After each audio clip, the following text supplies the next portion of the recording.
Aquella mañana, Nápoles no despertó. La ciudad seguía con los ojos abiertos, la gente caminaba por las calles de piedra antigua, y el mar golpeaba la orilla como lo había hecho durante siglos. Pero algo se detuvo, tan en silencio que ni siquiera dejó un sonido. La reina había muerto. Sin fanfarrias, sin campanas, sin redobles solemnes de duelo.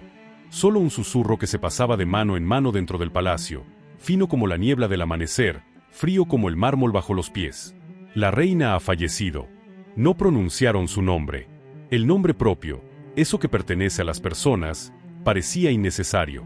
Solo quedó un título, dicho con voz uniforme, sin emoción, como si fuera una línea más en el libro de la corte. Una reina se iba, y la corte lo registraba igual que registra el fin de un mandato o el desgaste de una joya. Nápoles amaneció con un gris bajo. No llovía, pero el cielo pesaba, aplastando la ciudad como un sudario enorme. El mar estaba quieto. El Mediterráneo, tan acostumbrado a la furia, estaba extrañamente manso, como si incluso las olas entendieran que debían guardar silencio. En el palacio, los pasillos largos no devolvían carreras ni prisas. Las damas caminaban despacio, con la cabeza más inclinada de lo habitual, pero nadie lloraba. No había sollozos. No había pánico. Esta muerte había sido esperada. No con esperanza, sino con costumbre. Murió en una habitación grande, de techo alto, con ventanas abiertas hacia el mar. La luz de la mañana entraba pálida y fría, cubriendo un rostro que llevaba tiempo adelgazando. Decían que su expresión estaba tranquila. No dolor. No rabia. Solo un cansancio profundo, como si hubiera caminado demasiado lejos durante demasiado tiempo, y por fin se le permitiera detenerse. Nadie le sostuvo la mano cuando el último aliento se deshizo. Nadie dijo su nombre. Se fue como había vivido gran parte de su vida en Nápoles. Presente, pero intocable. El palacio siguió funcionando. Las reuniones mantuvieron su horario. Las cartas diplomáticas siguieron sellándose. Los vestidos de futuras veladas siguieron preparándose, aunque la mujer que debía llevarlos ya no sería ella. La ausencia de la reina no rompió la maquinaria del poder. Solo abrió un hueco pequeño, lo bastante práctico como para llenarlo. Y muy pronto, Nápoles olvidó. Pero esta historia no empieza en ese olvido. Empieza con una pregunta suspendida entre las paredes frías del palacio, una pregunta que nunca se dijo en voz alta mientras ella vivía. ¿Cuánto puede estar sola una reina? Sola entre cientos de sirvientes. Sola entre cérémonies délimbrantes. Sola dentro del título más alto que el mundo ofrece a una mujer. Se suele creer que la tragedia debe ser ruidosa, lágrimas, traición, derrumbe. Pero existen tragedias distintas, silenciosas, largas, crueles. Tragedias de una vida que pasa sin que ningún lugar llegue a ser, de verdad, hogar. La reina de Nápoles fue una de esas vidas. Nació en la gloria, fue educada para ser símbolo, fue entregada como alianza política y murió en silencio, no como gran personaje histórico, sino como una mujer que nunca perteneció del todo a ningún sitio. Si estás escuchando esto, si te detienes en estas primeras líneas, quizá es porque en el silencio de ese destino reconoces una tristeza familiar, la sensación de ser colocada en un papel, en una vida no elegida, y tener que vivirla completa. Y si quieres ir más lejos con nosotros, retroceder en el tiempo hacia la luz de los palacios del norte, subir al barco que arranca a una joven princesa de su tierra, y seguir año tras año como se va desdibujando en el aislamiento de la corte napolitana. Quédate. Escucha esta historia hasta el final. Si te conmueven los relatos históricos contados con una voz lenta, triste y reflexiva, si quieres entender la historia no solo por hechos, sino por la soledad humana dentro de ellos, dale me gusta, compártelo con quienes aman estos relatos, y suscríbete para no perderte los próximos episodios de La Otra Cara de la Historia, donde la historia se cuenta desde su lado más silencioso, porque a veces, lo más memorable de la historia, no es lo que se grita, sino lo que muere en silencio, y la reina de Nápoles fue uno de esos silencios. El palacio de Dresde siempre estaba lleno de luz. No la luz cálida de un hogar, sino una luz cuidadosamente puesta en escena, reflejada en techos dorados, rebotando en paredes blancas de piedra, extendiéndose sobre el mármol frío del suelo. Esa luz no se apagaba nunca, porque la corte no permitía que la oscuridad se quedara demasiado tiempo. María Amalia nació dentro de esa luz. Desde sus primeros días, ya pertenecía a un lugar que no era para niños. Las canciones de cuna no eran la voz de su madre, sino la música que llegaba desde otra sala, conciertos exactos, solemnes, sin una nota de más. Los pasos alrededor de ella no eran apresurados, pero sí constantes, marcados por el ritmo de la etiqueta. Hasta el tiempo parecía moverse según un horario. La sostenían con manos cuidadosas, como se sostiene una pieza valiosa. Nadie la abrazaba con fuerza. En la corte de Sajonia, a los niños no se los educaba para llorar alto. El llanto era falta de control. Y el control fue la primera lección de María Amalia, incluso antes de saber hablar. Le enseñaron a sentarse con la espalda recta antes de aprender a correr. Le enseñaron a inclinar la cabeza con el ángulo correcto antes de entender por qué debía hacerlo. Le enseñaron a callar y escuchar a los adultos, aunque no comprendiera nada. Quienes la cuidaban eran devotos, sí, pero su devoción era como la forma en que se limpia una estatua, suave, constante, sin dejar huellas personales. Nadie le preguntaba si tenía miedo. Nadie le preguntaba si estaba triste, porque esas preguntas no eran necesarias para una princesa. Su infancia transcurrió entre salones inmensos, donde la risa aparecía poco, pero el sonido de las cucharas golpeando la porcelana mantenía siempre el mismo compás. Aprendió a caminar sin hacer ruido. Aprendió a estar quieta durante mucho tiempo. Aprendió a hacer que el rostro no contara demasiado. Su delicadeza, una mirada suave, gestos lentos, pronto fue vista como algo que debía corregirse. Debe ser más dura, le decían. Eres hija de la corte. La sensibilidad era debilidad. Y la debilidad no estaba permitida. Así que María Amalia empezó a encogerse hacia adentro. No por miedo, sino porque entendió que el silencio era más seguro. Si no hablaba, no se equivocaba. Si no mostraba, no la corregían. El silencio fue su primer refugio. Algunas mañanas se quedaba junto a una ventana alta, mirando los jardines perfectamente recortados, hileras rectas, caminos simétricos, todo en su lugar. A veces se preguntaba, si un árbol creciera un poco torcido, ¿lo cortarían? Nunca formuló esa pregunta en voz alta. En la luz deslumbrante de Dresde, María Amalia creció como una flor plantada en una maceta de oro, cuidada, protegida, pero con raíces que nunca tocaban la tierra. Muy pronto, incluso antes de entender qué significaba matrimonio, oyó esa palabra flotar en conversaciones a su alrededor. Nadie se lo decía de frente, pero las miradas cruzadas, las frases en voz baja, los mapas desplegados sobre las mesas, todo decía lo mismo. Algún día, ella se iría. Una princesa no se cría para quedarse. Se cría para partir. Le enseñaron idiomas de otras cortes, costumbres de tierras lejanas, como si el mundo exterior fuera el lugar real para el que debía prepararse y no el suelo que pisaba. Esas lecciones no eran curiosidad, eran entrenamiento para el abandono.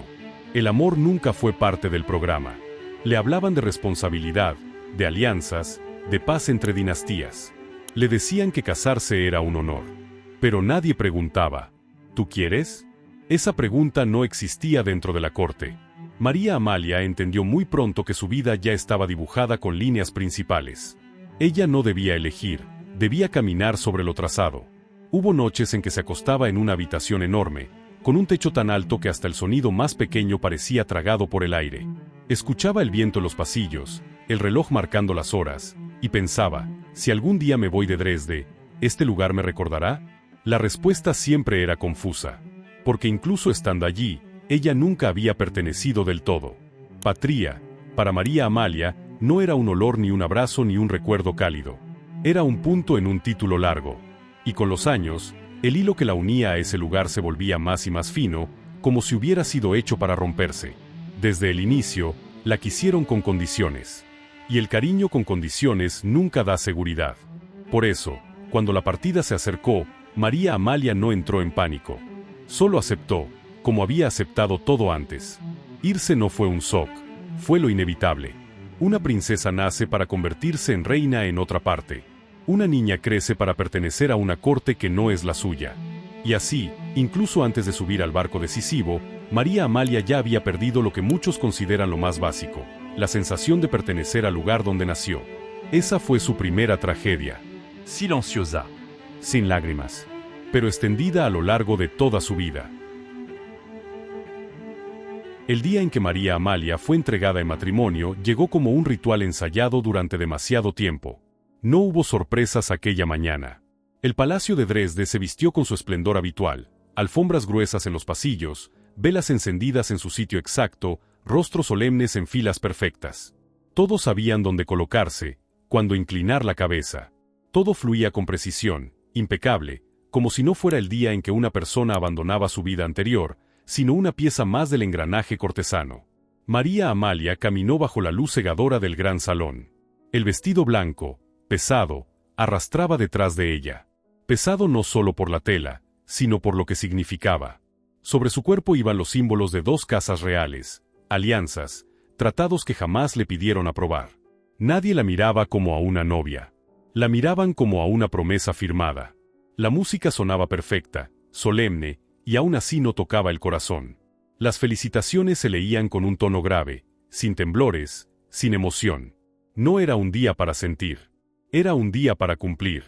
Al final del salón la esperaba el hombre que sería su esposo. Se inclinó cuando ella se acercó. Su mirada era correcta, educada, distante. No había odio. No había desprecio. Pero tampoco había algo más. No había chispa de curiosidad. No había temblor de comienzo. Solo aceptación. María Amalia lo comprendió desde el primer instante y no sintió decepción. Porque nunca esperó otra cosa. Nadie le prometió amor. Ese matrimonio no nació de emociones, sino de mapas y conveniencias. No la traicionaban, solo la empujaban por el camino marcado. Cuando pronunció los votos, su voz no tembló. No por fuerza, sino por costumbre, llevaba años enterrando lo que sentía. Las palabras sagradas cruzaron sus labios como una ceremonia ajena, sin recuerdos ni sueños que la sostuvieran. Y así, bajo aplausos formales, una princesa de Sajonia se convirtió oficialmente en la futura reina de Nápoles. Pero en ese instante, lo único que sintió fue vacío. No perdió un amor, porque nunca lo tuvo. Perdió algo más difuso, la sensación de que su vida pertenecía a algún lugar, aunque fuera frágil. Terminada la ceremonia, la corte pasó de inmediato a preparar la despedida. Nadie la llamó despedida. La llamaron viaje. Un viaje dicho con neutralidad, como si dejar la tierra natal fuera natural, como si no mereciera duelo. María Amalia se detuvo por última vez en los escalones del palacio. El viento frío se coló por su capa. No giró la cabeza demasiado. No por indiferencia, sino porque sabía, si miraba de verdad, si se permitía memorizar cada árbol, cada ventana, cada línea, la partida se volvería demasiado real. Y la corte no permite emociones demasiado reales. El barco esperaba en el puerto, grande, imponente, de casco oscuro sobre el agua. Al subir, María Amalia sintió algo extraño, como si se despegara de la tierra sin tocar todavía ningún otro lugar. El Mediterráneo se abrió delante de ella, azul, profundo, silencioso. Su belleza no consolaba, hacía sentir a una persona pequeña. Las olas reflejaban el sol, suaves y al mismo tiempo, indiferentes, como un recordatorio de que la naturaleza no se interesa por el destino humano. En su primer día en el mar, María Amalia permaneció mucho tiempo en la cubierta. El viento traía olor a sal, tan distinto al aire de Dresde. Miró el horizonte interminable, sin señales de la otra orilla, sin un punto donde apoyarse. Detrás quedaba un pasado cerrado. Delante, un futuro todavía sin abrir. Ella estaba en medio del vacío. El barco se volvió su único mundo. No pertenecía a Sajonia, y aún no tocaba Nápoles. Flotaba entre 2 costas, llevando a personas a quienes ya se les había decidido dejar un lugar para entrar en otro. La noche en el mar era distinta. El cielo se extendía hasta dar miedo. Las estrellas brillaban como puntos lejanos, hermosos, pero imposibles de tocar. María Amalia se acostaba en su camarote, escuchando el crujido de la madera y el golpe constante de las olas, y entendía que nunca se había sentido tan perdida. En Dresde, al menos tenía recuerdos. En Nápoles, tendría deberes. Pero allí, en medio del mar, no tenía nada excepto a sí misma. Y eso la asustaba. Su esposo también viajaba en el mismo barco. Se encontraban en comidas ceremoniales, cruzaban frases educadas, y luego cada uno regresaba a su propio mundo. No había conflicto. No había tensión. Pero tampoco cercanía. Entre ambos existía una distancia invisible hecha de deber y cautela. María Amalia comprendió entonces que aquel matrimonio no era una prisión. Era un espacio vacío. Y dentro de ese espacio vacío, ella tendría que aprender a existir. Los días en el mar se estiraban y se confundían. El tiempo perdía forma. Ya no sabía cuánto llevaba lejos. Solo sentía que, con cada amanecer, Sajonia se alejaba más, no en el mapa, sino en la memoria. A veces pensaba, si este barco nunca llegara a puerto, ¿sería muy distinto de la vida que me espera? Una vida entre lugares, entre papeles, entre expectativas ajenas. El barco no respondía. El mar tampoco.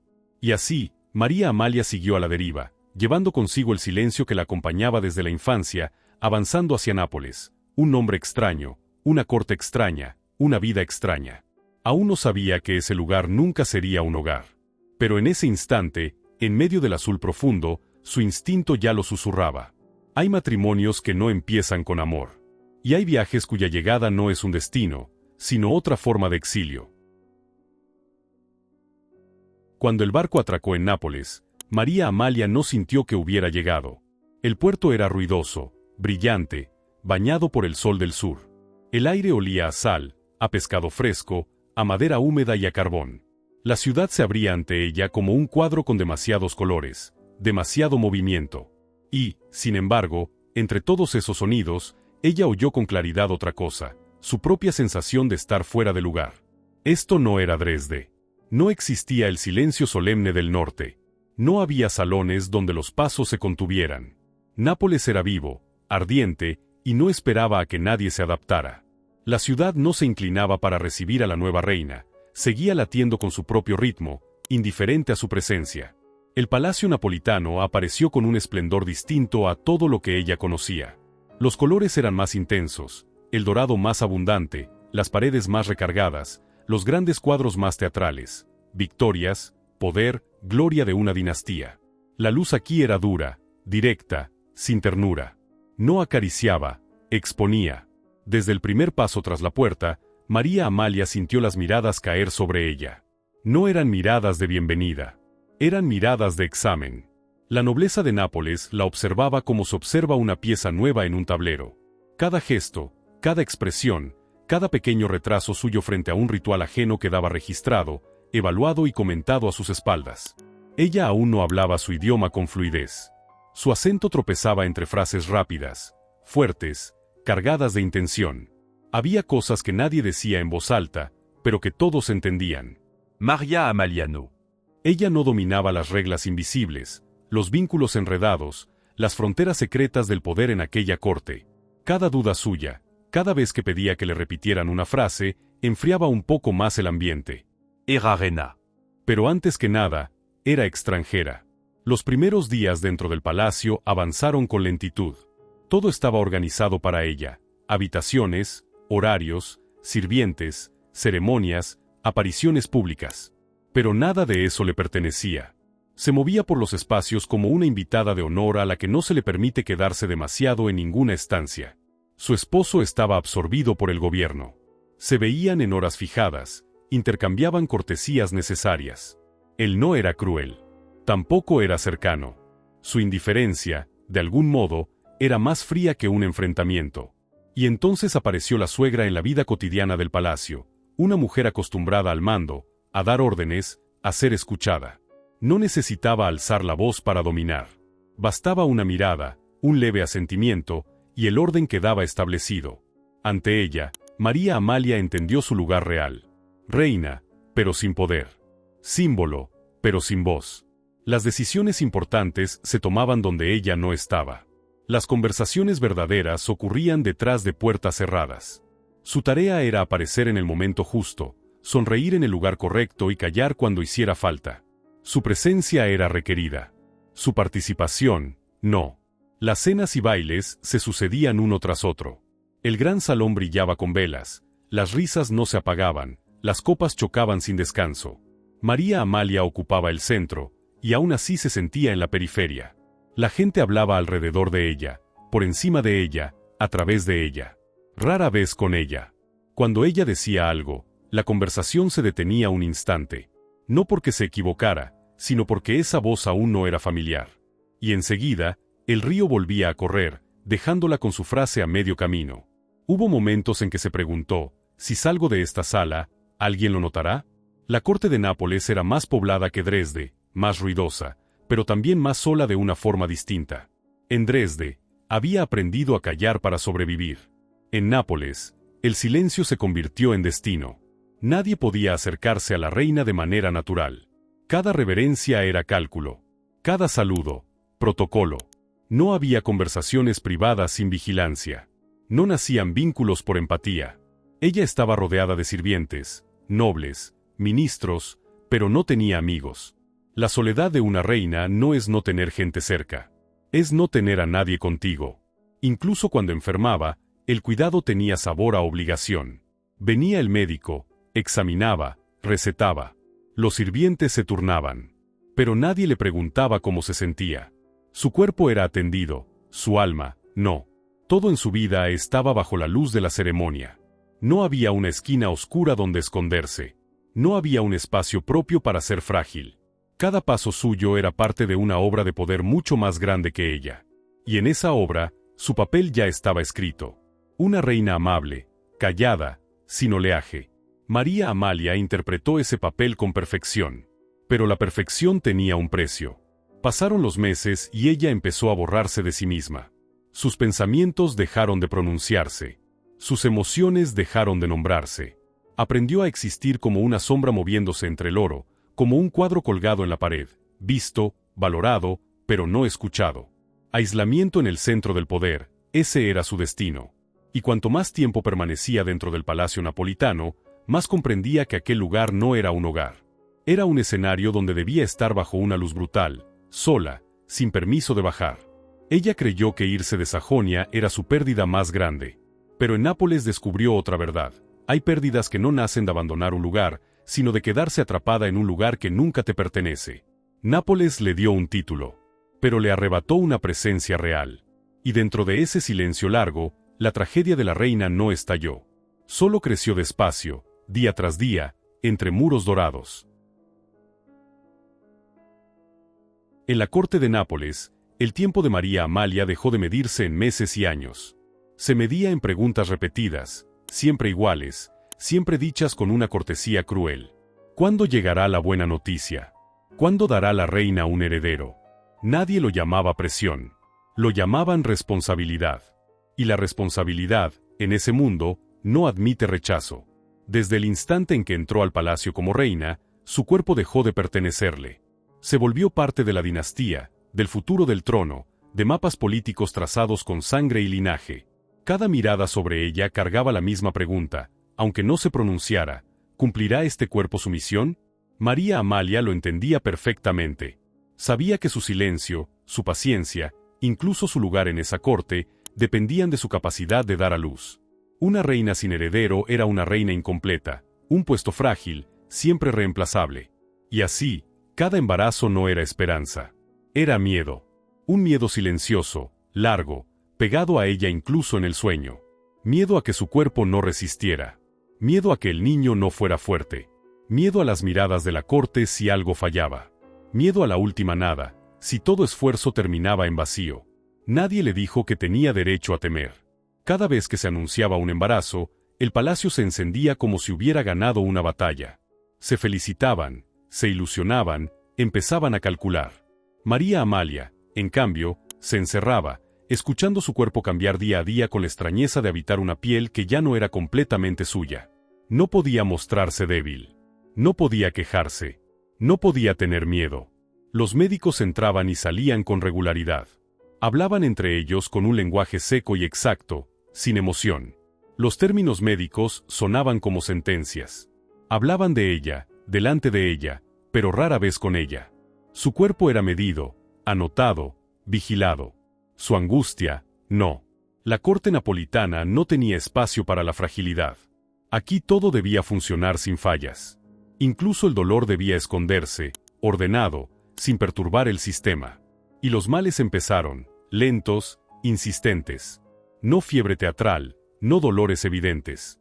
Era desgaste silencioso, noches sin sueño, mañanas con el cuerpo pesado, cansancio sin explicación.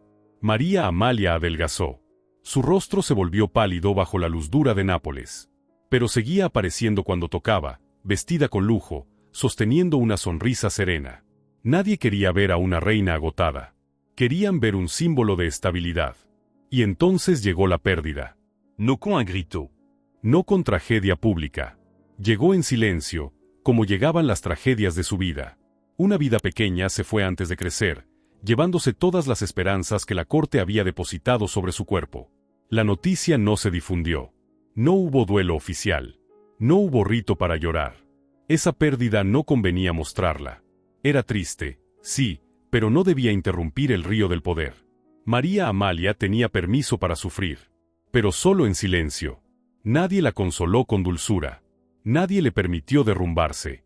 Solo le recordaron que aún había futuro, que aún quedaba de ver. Su cuerpo debía recuperarse para intentarlo de nuevo. Como si aquella muerte fuera un simple fallo técnico. En su habitación, María Amalia permaneció mucho tiempo mirando el techo alto y blanco, sin señales de vida. No lloró en voz alta. Si había lágrimas, caían despacio, se hundían en la almohada y desaparecían. Hasta su dolor debía aprender a no dejar rastro. No se le permitía llorar a un niño sin nombre. No se le permitía aferrarse a la memoria, porque la memoria retrasaba el siguiente intento. Desde entonces, el miedo a perder dejó de ser posibilidad. Se volvió recuerdo. Un recuerdo siempre presente, haciendo que cada embarazo posterior pesara aún más. Esperanza y terror se enredaron hasta ser inseparables. Su cuerpo se debilitó con el tiempo. Las enfermedades se alargaron. Los médicos venían, negaban con la cabeza, recetaban más. Hablaban de la necesidad de reposo, pero el reposo, para una reina, es siempre relativo. Podía acostarse, pero no desaparecer. Podía estar exhausta, pero no mostrarlo. En la corte, empezaron a bajar la voz al mencionar su salud. No por preocupación, sino por cálculo. Una reina frágil era un riesgo político. Y todo riesgo exige un plan alternativo. María Amalia lo sabía. Lo sentía en las miradas que cambiaban, en la paciencia que se acortaba, en las preguntas más cuidadosas pero igual de pesadas. Entendió que su valor allí se medía con cosas que no podía controlar del todo. Ser mujer en la corte de Nápoles no se escribía con emociones.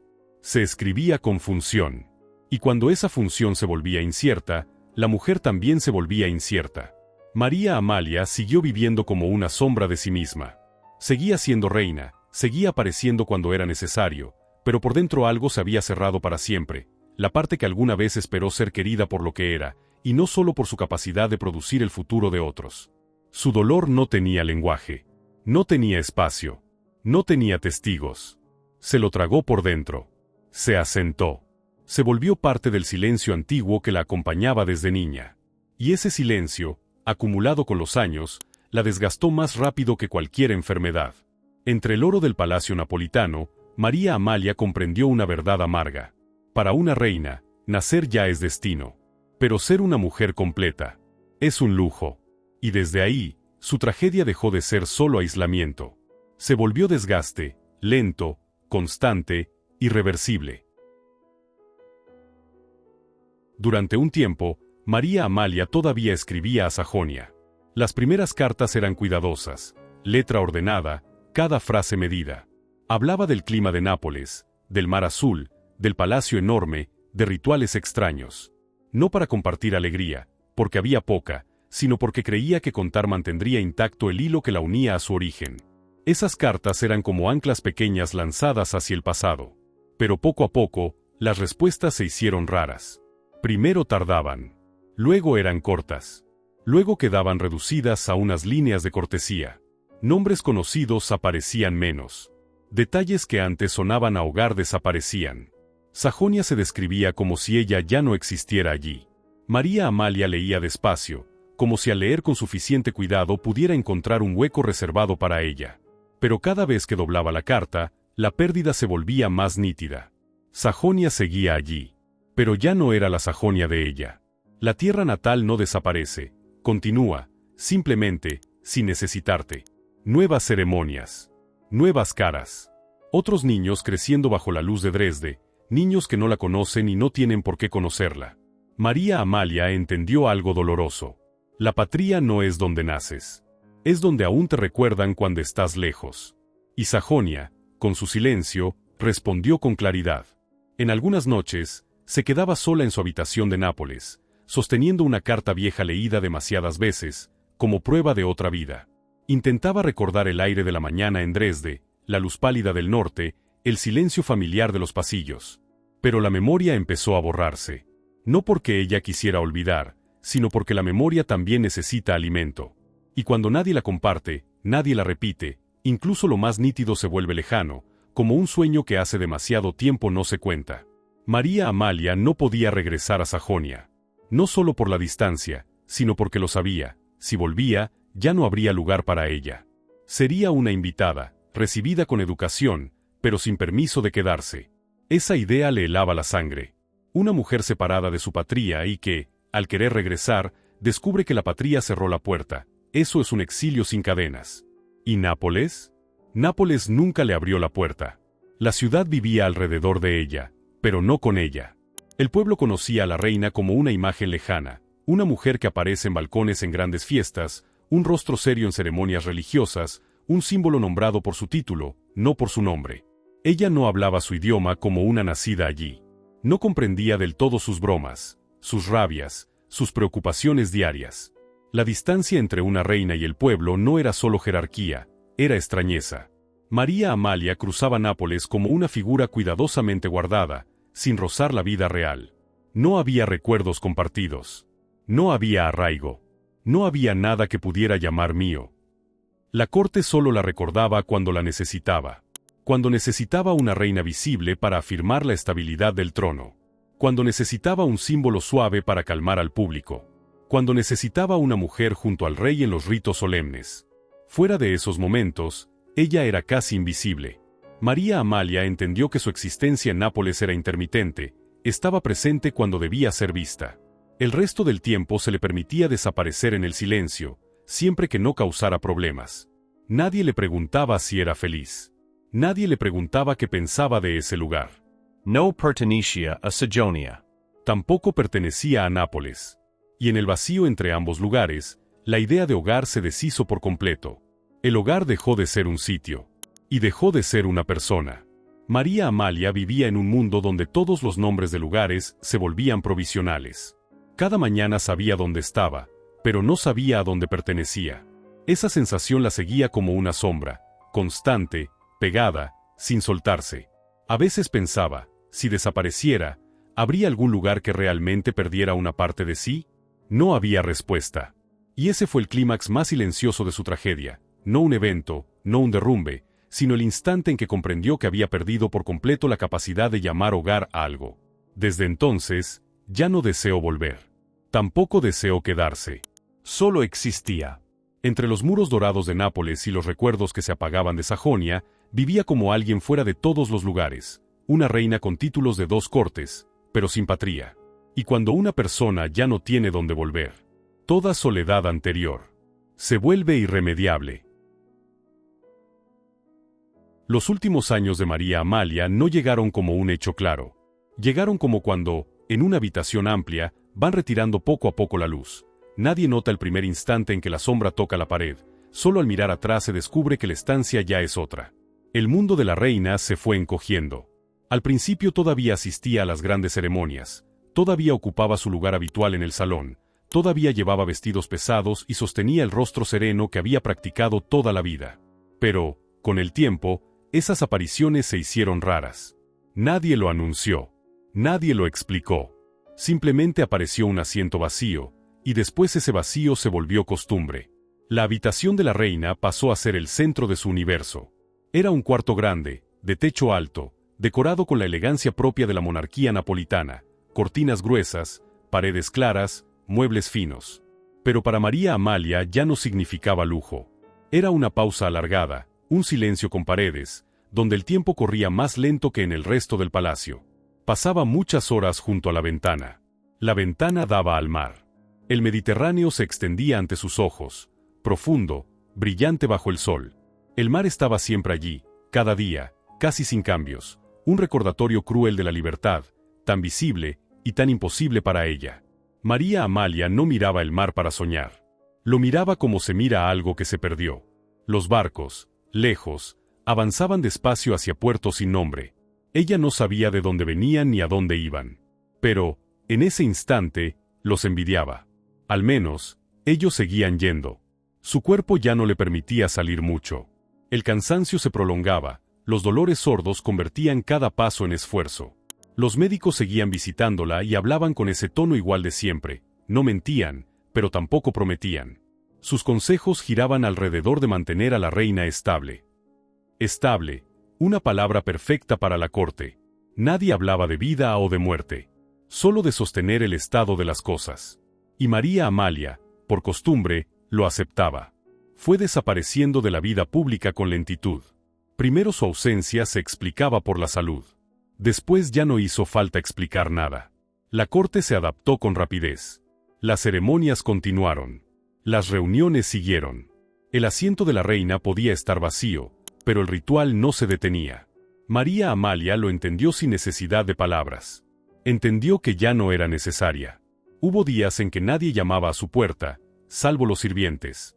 No llegaban noticias importantes. No le pedían aparecer.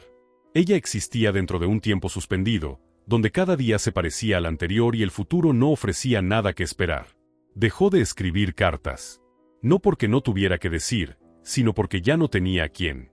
Sajonia se había vuelto una imagen borrosa en su memoria. Nápoles nunca fue un lugar para desahogarse. Y ella misma ya no tenía fuerzas para sostener aquel hilo frágil. El silencio regresó como un viejo amigo. En algunas tardes, la luz entraba inclinada por la ventana y caía sobre la piedra fría del suelo. María Amalia se quedaba allí sin leer, sin rezar, sin pensar con claridad en nada. Solo se sentaba y dejaba que el tiempo pasara a través de ella. Su existencia ya no era símbolo. Era casi invisible. La corte se acostumbró. Se acostumbró a no verla en el salón. A no oír su nombre en las conversaciones. A que su presencia ya no marcara el ritmo de nada. A María Amalia no la expulsaron. Solo la apartaron. Y esa forma de soledad era más honda que cualquier rechazo público. No enfrentó odio. Enfrentó indiferencia, el frío más puro que el poder sabe fabricar. En aquella habitación, a veces regresaban recuerdos viejos, sin orden, un rincón de pasillo en Dresde, música lejana, el barco en el mar, los salones encendidos de Nápoles. Todo se mezclaba hasta volverse una sola niebla. Su vida, vista desde lejos, parecía una sucesión de espacios enormes por los que ella solo pasó, sin que nunca se le permitiera quedarse. A veces se preguntaba, muy en silencio, si su desaparición le dolería a alguien. La pregunta nacía apenas, y se disolvía enseguida. Había vivido lo suficiente en una corte para conocer la respuesta. Sus últimos años no tuvieron clímax. No hubo caída dramática. Solo un encogimiento constante, del espacio, de las fuerzas, de la presencia. La habitación se volvió tan familiar que casi se confundía con ella. La ventana seguía dando al mar, pero ya no se quedaba allí mucho tiempo. Incluso mirar lejos se había convertido en esfuerzo. El mar seguía azul. El cielo seguía en plié. Solo su vida se estaba cerrando. Y la corte de Nápoles, con toda su prisa y su gloria, siguió funcionando como si la reina nunca hubiera sido una pieza imprescindible. Maria Amalia no gardó rancor. Estaba demasiado cansada para el rencor. En esos últimos días, ya no esperaba nada. No esperaba ser recordada. No esperaba volver. Solo esperaba que este silencio terminara pronto. Porque cuando alguien ha desaparecido de la vida de los demás desde hace mucho, la muerte, si llega, es apenas el último paso de un proceso que empezó muchos años antes. Y así vivió la reina de Nápoles sus últimos años. En una habitación llena de luz. Mirando un mar que nunca le perteneció. Y borrándose poco a poco. Incluso antes de que el último aliento se fuera. La muerte de María Amalia no llegó como un golpe. Llegó como el final natural de un proceso demasiado largo. El proceso de retirarse, de desgastarse, de ser olvidada mientras aún se vive. Aquella mañana, su habitación estaba más silenciosa de lo habitual. La luz entraba por la ventana, pálida y fría. El mar seguía azul, moviéndose con el mismo compás de siempre, ni más rápido ni más lento, como si nada especial estuviera a punto de ocurrir. María Amalia yacía muy quieta. Su respiración era tan leve que los sirvientes tenían que acercarse para asegurarse de que aún estaba allí. No gemía. No había señales claras de dolor. Su cuerpo estaba demasiado acostumbrado al cansancio como para resistir. Solo se aflojó, poco a poco, como una puerta que se cierra sin ruido. Nadie corrió. Llegó el médico, miró, esperó. No hubo prisa de salvación. No hubo consuelos falsos. Todos entendían que ese no era un momento para aferrarse. La vida en su cuerpo había llegado al final mucho antes. Hoy solo era el día en que se le permitía detenerse. María Amalia no abrió los ojos por última vez. Nadie supo si pensó en Dresde, en el mar, o en los años que habían pasado como un sueño borroso. Pero hubo algo evidente: su rostro no tenía miedo. Solo tenía alivio. Como si, por fin, ya no tuviera que estar presente. Ya no tuviera que sonreír. Ya no tuviera que callar. Para ella, la muerte no fue tragedia. Fue liberación. La noticia se comunicó a la corte con frases cortas y exactas. Sin lamentos. Sin pánico. Se registró como un dato que debía actualizarse dentro del orden del poder. La reina había muerto. Y todo siguió. El palacio no vistió luto por mucho tiempo. El rito se hizo en la medida necesaria, suficiente para mostrar respeto, insuficiente para interrumpir el funcionamiento cotidiano. No hubo duelo colectivo. No hubo memoria pronunciada con sinceridad. María Amalia salió del mundo como había vivido en él. En silencio, sin dejar un vacío difícil de llenar. Tras su muerte, la corte continuó con una normalidad sorprendente. Las reuniones siguieron. Los tratados se discutieron. Los banquetes se programaron. La silla de la reina permaneció vacía por un tiempo breve, el tiempo justo para que se notara y para que se empezara a pensar en ocuparla. Nadie lo dijo, pero todos lo sabían: llegaría otra reina. Otra mujer, más joven, más fuerte, cargada con nuevas esperanzas de heredero, de estabilidad, de futuro. La máquina del poder no se detiene por una persona, se ajusta. María Amalia no fue reemplazada porque fracasara. Fue reemplazada porque la corte no tolera el vacío. Sus objetos personales se retiraron. La habitación que fue su último mundo se preparó para otra función. Las huellas pequeñas de su existencia, un libro, un pañuelo, un objeto familiar, desaparecieron de la vista pública. Muy pronto, el nombre María Amalia dejó de pronunciarse. No porque quisieran olvidar, sino porque no había motivo para recordar. No dejó decisiones políticas decisivas. No dejó una herencia de poder clara. No dejó un conflicto que obligara a la historia a detenerse. Solo dejó una vida consumida en silencio. Y eso hizo que su muerte fuera más fría que cualquier tragedia ruidosa. Nadie discutió sobre ella. Nadie reescribió su historia en los años siguientes. Se disolvió en el río del tiempo como una gota en el mar, presente, pero irreconocible. Si alguien la recordaba, era solo como un nombre en la lista de reinas que alguna vez existieron. Pero esta historia no termina ahí. Porque hay vidas que no necesitan ser recordadas para ser tragedia. Ya eran tragedia desde el momento en que fueron vividas sin pertenecer a sí mismas. María Amalia murió sin ruido. Pero su silencio, desde el nacimiento hasta la despedida, queda como testimonio del destino de muchas mujeres, colocadas demasiado alto para poder ser ellas mismas, y demasiado solas para ser salvadas. La corte de Nápoles siguió. El mundo siguió. Solo una cosa se detuvo para siempre. Una mujer, que nunca tuvo un lugar al que llamar hogar. Hay vidas que, al mirarlas hacia atrás, no necesitan muchos hechos para contarse. Bastan 3 marcas. Nacer en la gloria. Vivir en el aislamiento. Morir en silencio. María Amalia caminó ese trayecto sin desviarse. Nació bajo la luz del palacio, donde todo era tan perfecto que no dejaba espacio para el error. Desde niña, la miraron con expectativa, pero no la expectativa destinada a una persona, sino a un papel. Creció en pasillos amplios donde los pasos resonaban más que las risas, donde callar se consideraba virtud. Vivió toda su vida rodeada de otros, pero casi nunca acompañada de verdad. Entre cortes, rituales y banquetes, seguía sola. No por falta de gente, sino porque nadie entraba en su mundo interior. Y cuando murió, ese mundo se cerró sin hacer ruido. No hubo gran tragedia. No hubo sacudida histórica. No hubo vacío imposible de llenar. Solo un silencio que continuó otros silencios, los de toda su vida. Quien cuenta esta historia no puede evitar preguntarse: ¿estaba la tragedia de María Amalia en la muerte? ¿O empezó mucho antes, en el instante en que nació para ser símbolo y no una persona con derecho a elegir? Ella no falló como reina. Cumplió el papel con perfección. Pero esa perfección le arrebató lo más importante: el derecho a ser frágil. El derecho a pertenecer. El derecho a vivir sin ser definida por completo por otros. Hay quienes se van entre llantos. Hay quienes se van entre aplausos. Y hay quienes, como María Amalia, se van en un silencio absoluto. porque desde el principio nunca se les permitió alzar la voz. Cuando esta historia termina, la reina ya no está. La corte tampoco está. Los palacios acabarán siendo ruinas. Pero la soledad que ella cargó, la soledad de una mujer colocada demasiado alto para tocar tierra, no pertenece a una sola época. Se repite, con otros nombres, en muchas otras vidas. Y quizá por eso esta historia merece ser contada. No para compadecer a una reina, sino para recordar que detrás de cada título deslumbrante, siempre hay una persona que quiere vivir de verdad. Hay quienes nacen para ser reinas, pero nunca se les permite ser plenamente humanas. Si llegaste hasta las últimas líneas, si sentiste el ritmo lento, la tristeza y el silencio que la historia suele pasar por alto, dale like para apoyar al canal. Comparte esta historia con quienes aman la historia contada desde la profundidad humana. Y suscríbete para acompañarnos en los próximos episodios. Historias que no solo hablan de poder, sino de las vidas que se consumen dentro de él. Gracias por escuchar.